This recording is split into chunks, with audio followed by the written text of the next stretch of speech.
Okay, so I'm going to now tell you the myth of Oedipus. This is a very well-known story because it is, in fact, one of two major Greek myth cycles to actually be written down.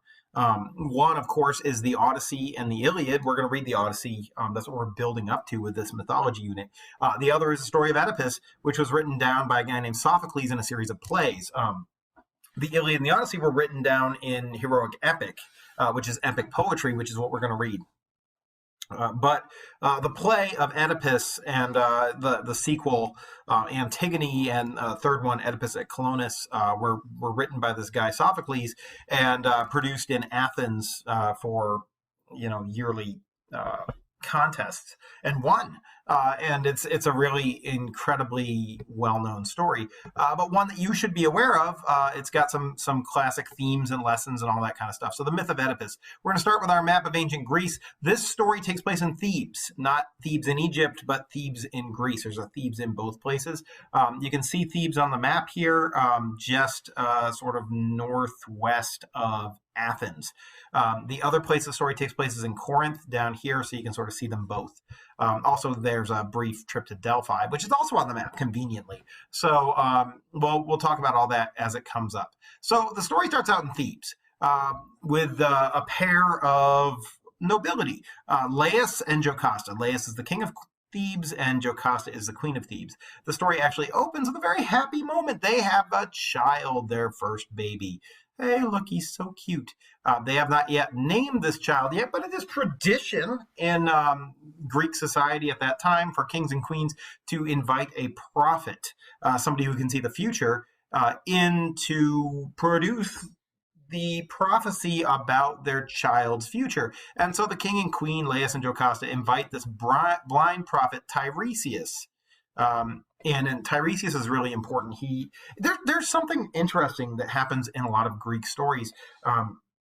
People who are blind, physically blind, often are able to see into the future. And Tiresias is an example of this. He can't see with his own eyes, but he has this sort of foresight, this ability to see the fabric of space-time and the world around him and predict what's going to happen in the future. This is also true of those really famous Greek figures called the Fates, who tie into the story and also into the Perseus story when you get there. There are these three women. Their names are, I can't remember the Greek names, but they translate into past, present, and future. And they all have a pair of scissors, and metaphorically, everybody's got this cord of life, and they weave it into the tapestry of the world. And when your time is done, they cut your string and you die.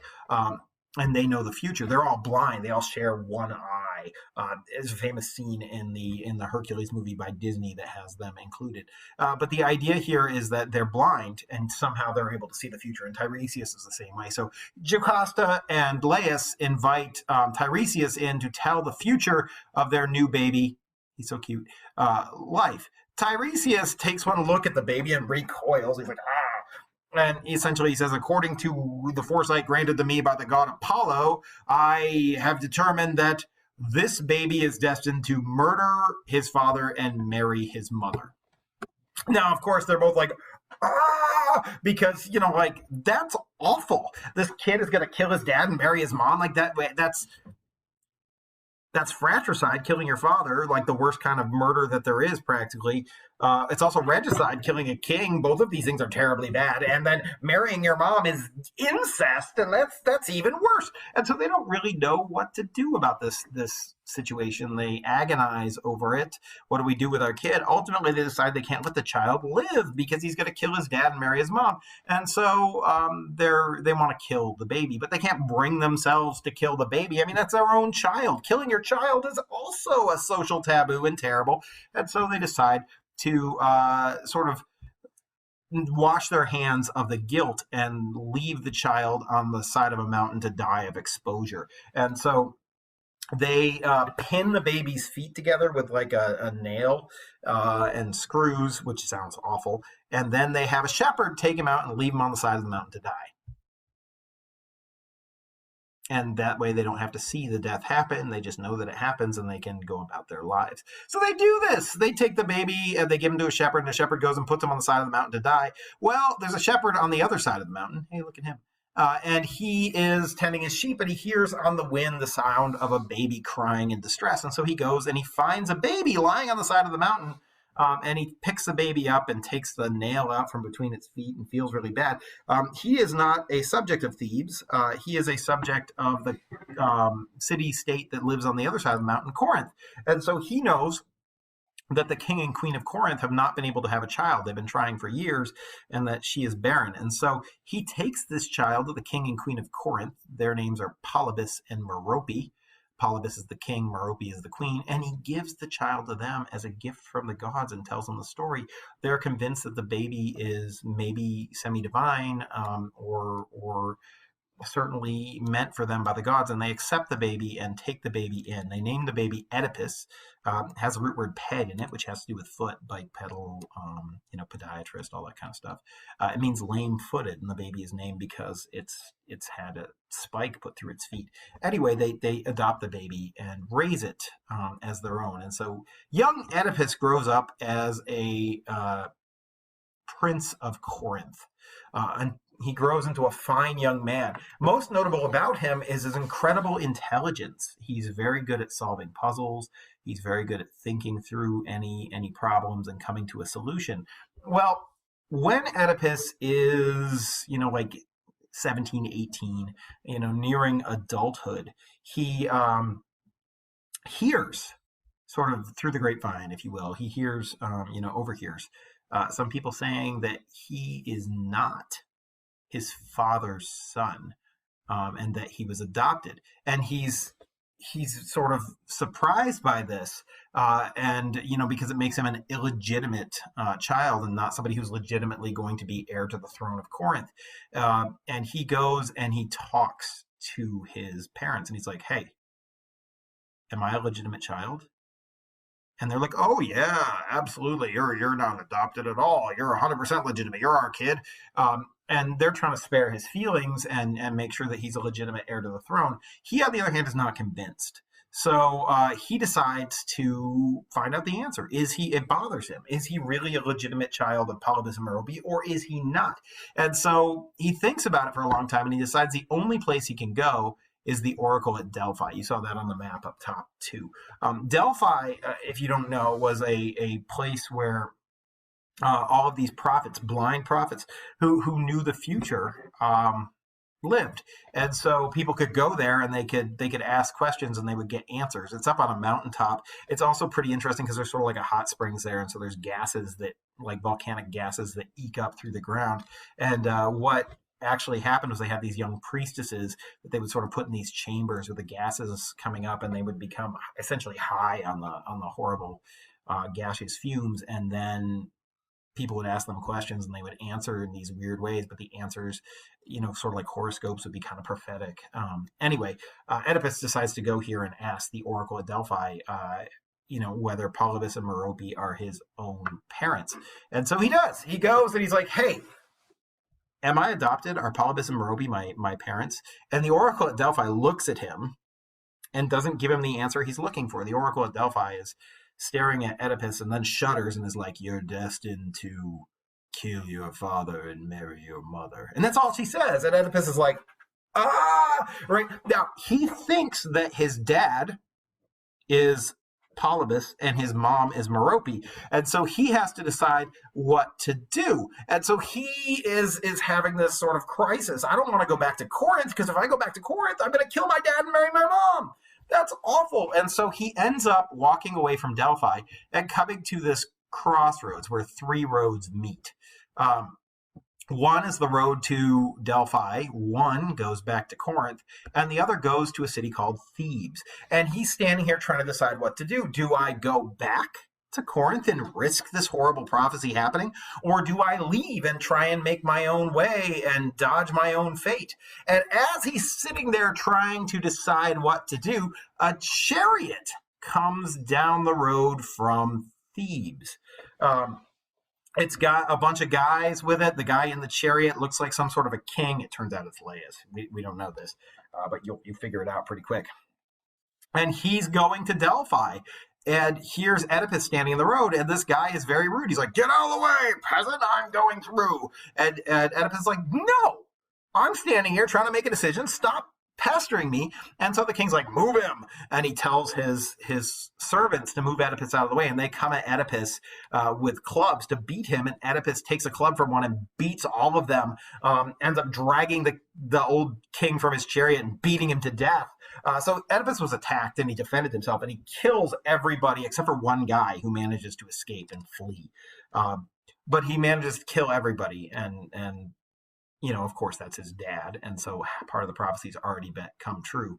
And this makes his decision for him. He's like, "That's it. I can't go back to Corinth. I'm going to go to Thebes." And so he goes off in the direction of Thebes. Well, it turns out that the reason King Laius of Thebes was going to the Oracle of Delphi is because Thebes is under siege. There is a horrible, monstrous creature called the Sphinx, sort of like the Egyptian Sphinx, sitting outside the walls of Thebes, and it will not let anybody enter the city. People can leave, but it will not let anybody enter the city unless they answer a riddle that it asks. And if they fail to answer correctly, it eats them. And so no food, nothing's getting into the city. The people are starting to starve. And the king needed to find the answer to the question that the Sphinx is asking. And so he was going to Delphi to find the answer so he could come back and rid his city of the Sphinx. Well, Oedipus walks down the road to Thebes, arrives, finds the Sphinx there, and he's like, what do I have to lose? You know what? So what? If I die, I die. And he goes up to the Sphinx and he's like, what's your question? What's your riddle? And the Sphinx asks him a really tough question. She says, what goes upon 4 legs at dawn, 2 legs at midday, and 3 legs at dusk? And Oedipus sits and thinks for a minute.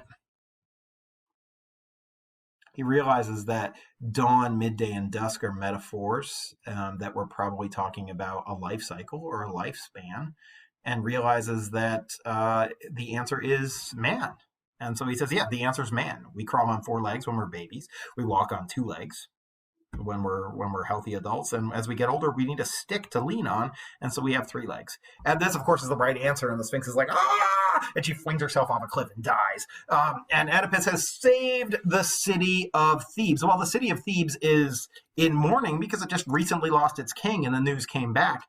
But they also are so happy to be saved from the Sphinx that they declare that Oedipus, the man who saved them, will marry the queen and be the new king of Thebes.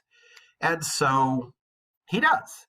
Now, at first you're all like, what? How old is this queen? Remember that traditionally, women got married much, much younger than they do now. Especially in royal marriage arrangements, it was not uncommon for a woman to be married at like age 14. So if she was married to Laius at age 14 and had Oedipus, and now Oedipus is, 18, even if he's 20, she's only 34. So she's not, super duper old or whatever. Certainly she's older than he is. But whatever the case, they get married, and Oedipus becomes king of Thebes. I think this is... Oh, yeah. Look, it's Oedipus and Jocasta, king and queen of Thebes. I don't have a ton more pictures. I sort of petered out on getting pictures in here, so I'm just going to tell the rest of the story. Things go really well. Oedipus is, by all accounts, a really good king, and Oedipus starts to become, I guess, somewhat arrogant. He feels like he's successfully evaded his fate. He has not killed Polybus and married Merope. Here he is married to Queen of Thebes. He's made his own way, even though he's not maybe the legitimate son of Polybus and Merope, possibly. He has achieved kingship. He's now king of a neighboring city-state. Things are going pretty well for him. Until a sudden and horrible plague breaks out. The entire city is infected with the disease. People are dying left and right. And Oedipus can't seem to solve this one. So he tries to figure out what to do, and he takes his brother-in-law, a guy named Creon, who's also his uncle. Everything starts to get a little complicated. Because, then he has kids with Jocasta. He has 2 sons, I think, and 2 daughters. And so his sons are also his brothers, and his daughters are also his sisters. I mean, it starts to get unfortunate. What does a family tree look like? Branch comes out and goes back into the trunk. I don't know. But whatever the case, Oedipus, sorry for that horrible digression. Oedipus decides to send his brother-in-law Creon to the oracle at Delphi to find out the answer to how to solve this plague. And so Creon goes off to the oracle at Delphi, and Creon comes back with an answer for Oedipus. And the answer is that the city is having a plague because the man who murdered the old king, Laius, is still living in the city and is unpunished for the murder of the king. And Oedipus, who, remember, is really good at solving riddles, is like, well, I'm going to solve this case. And this sets up a really fun sort of scenario where it's like a murder mystery, and the guy who's trying to solve the mystery is the murderer. Yeah, think about that for a second. So Oedipus is like, I'm going to solve this. And so he decides that he's not going to go to the oracle at Delphi this time. He's going to call a local oracle in to help solve the problem. I guess that's where I stopped at images. We'll roll back up. So he calls in this guy Tiresias, who's a local blind prophet, to help him find the murderer of King Laius. And he's like, hey, Tiresias, I know you can see everything, past, present, and future. So please tell me, who is the man in this city who murdered the old king? And I will either have him executed or exiled, one or the other. And Tiresias is like, you don't want to ask me that question. You don't want to know the answer. And then Oedipus is like, yes, I do, old man. You better tell me or I'm going to start torturing you. And Tiresias is like, you are the guy who killed Laius. And there's worse. You married your mom, and there's all kinds of bad things happening in the city, and it's all your fault, Oedipus. And Oedipus is like, I don't believe you, old man. You're blind. You can't see anything. What a moron. Right? And so he calls this guy blind to his face, which is ironic because who's really blind here? It's funny because Oedipus has eyes and can see, and Tiresias doesn't have eyes and can't see, but Oedipus is really the blind one, and the prophet is really the one who can see, and so the irony's like all over the place. Whatever the case, Oedipus is like, nope. Not going to believe you, old man. He threatens to throw him in jail, and he blames Creon and thinks Creon, his brother-in-law, is trying to take the throne from him, and, like all this kind of stuff. But whatever the case, he starts a murder investigation. And so the first thing he does is he says, all right, let's find out how King Laius died. And he discovers that King Laius was murdered at a crossroads by a band of thugs who overwhelmed him with numbers. This story has come from the one guy who survived. Turns out that the one guy who survived was at one time a shepherd. Yeah, the same guy who put him on the mountain. Go figure. And so Oedipus sends for this shepherd to come forward and, bear testimony about this again. And so when the shepherd comes forward, he admits that he was not attacked by a whole bunch of people, but by one man. Now, this makes Oedipus a little nervous, and Oedipus is like, ugh. And Jocasta, his wife, starts to put the pieces together a little faster than her husband does, and she's like, let's not look into this any further. And she's like, Oedipus, you know what? Prophecies are often wrong. And Tiresias, in particular, is a pretty bad prophet. The truth is, when my husband Laius and I had a kid, Tiresias said that kid was going to kill his dad and marry his mom. And so we murdered that child by leaving him on a mountainside, and that never came true. So just stop thinking about it. And of course, Oedipus is like, wait, what? Right? And so he now starts to put the pieces together, and he's like, oh God. At which point, a messenger from the city of Corinth arrives. And the messenger from the city of Corinth is like, Oedipus, I have sad news. Your father, Polybus, has died of old age, which means now you're not only the king of Thebes, you're the king of Corinth. So I guess the sad news has good news in it. And Oedipus is like, oh God, my own father's dead. And he starts to cry. And the messenger's like, well, I have some also better news that might make you feel better. It turns out that I used to be a shepherd, and I found you on a mountainside, and Polybus isn't even your real dad, so maybe you shouldn't feel so bad about it. At which point Oedipus is like, right. He realizes 100% what's going on. He's like, tell me the story.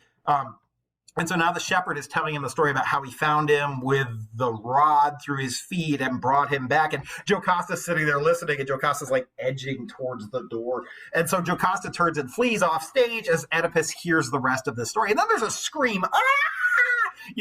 From off stage or whatever. And Oedipus runs to find out what happens. And it turns out that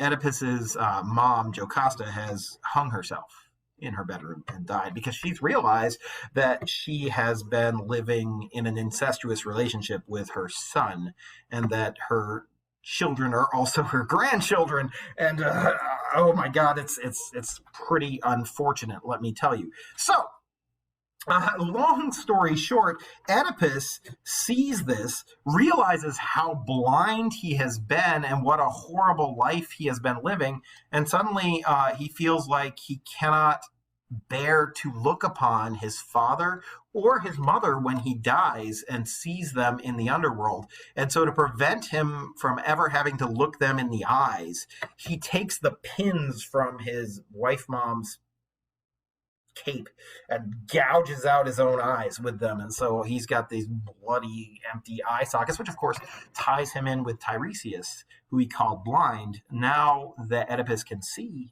the truth of the future and the world around him and fate, he can no longer see the world itself. He is blinded physically, but he's able to see mentally. And so he sort of becomes Tiresias in this weird way at the end of the story. And so then, true to his word, he exiles himself from the city. But now he can't walk freely out of the city because he's blind, so he needs to lean on a stick. And he leans on a stick and walks out of the city of Thebes. And hold on one second. My dog is going crazy upstairs. Sorry about that. But this sort of brings the whole thing full circle in an interesting way. First off, we talked about the riddle of the Sphinx. Where's my Sphinx riddle? Here it is. What goes upon 4 legs at dawn, 2 legs at midday, and 3 legs at dusk? Well, that ties in nicely because Oedipus left Thebes as a baby, 4 legs, returned walking on 2 legs, and now he's leaving again on leaning on a staff on 3 legs. So the Sphinx's riddle actually is about Oedipus's life, which is kind of cool. Oedipus had his main encounter where he killed his father at a 3-way crossroads, right? One that went to Corinth, one that went to Thebes, and one that went back to Delphi. And this is a convergence of present, past, and future, right? And this is a story that's predicated upon the 3 fates. In fact, the moral of the story, one might argue, is that somebody can't escape their fate. I mean, here's Oedipus, who was fated to kill his father and marry his mother, and he did everything in his power to avoid that fate. So did his parents, by the way. They tried to kill him. And so both groups, in an attempt to avoid the fate that was fated to them by the gods, end up making it happen. And so a central theme of the story of Oedipus is that one can't escape their fate. Trying to escape your fate only makes it happen. And so there's that. So that's pretty clear and pretty cool. It looks like my computer's being a little slow. Hopefully it's not lagging too much for you guys. So there's that bit as well. Then there's some pretty cool symbolism situations, like the idea of sight and blindness, being blind to the truth and being able to see around you. Some of those things come along that knowledge, if knowledge is represented by quote metaphorical sight, here's Oedipus, who's spending his time trying to know the truth. But sometimes maybe it's better not to know the truth. If he hadn't gone searching for the truth, he and Jocasta could have, I guess, lived happily together. But it was the quest for the truth, which is in itself a noble thing, that caused his downfall throughout the story. And so sometimes, being happy with the knowledge that we have instead of, searching to know everything is... maybe that's something that the author's trying to get across. Of course, the social taboo of incest is very clear here. Don't do that. That's bad. Also, don't kill your dad. Also, don't kill your child. Don't your mom. So all of that is clearly going on in here as well. So we got a social taboo lesson. We've also got hubris. Oedipus thought he could avoid fate. He thought he could escape the sentence that the gods had led onto him, and he was arrogant about it. He felt he had successfully evaded that decree. So anyway, there's lots of stuff that goes on in Oedipus, but it's definitely a story you should know, and it's something that's referenced a lot. And it's also famous because this guy Sigmund Freud, a psychologist, famous psychologist, created this thing that he called the Oedipus Complex, where he thought that most young men's first murderous thought was directed at his father, and first love emotions were directed towards mother, and so like we all want to kill our dads and marry our moms. That sounds crazy, but that was sort of an operative theory for a while. It's sort of been debunked now, but it still has sort of sway in the public. So there's that element. Anyway, Oedipus. Now you know, and you've heard the story, and you can make those connections. I'm going to shut this video down. Thanks for your time and attention. If you got questions, drop them below.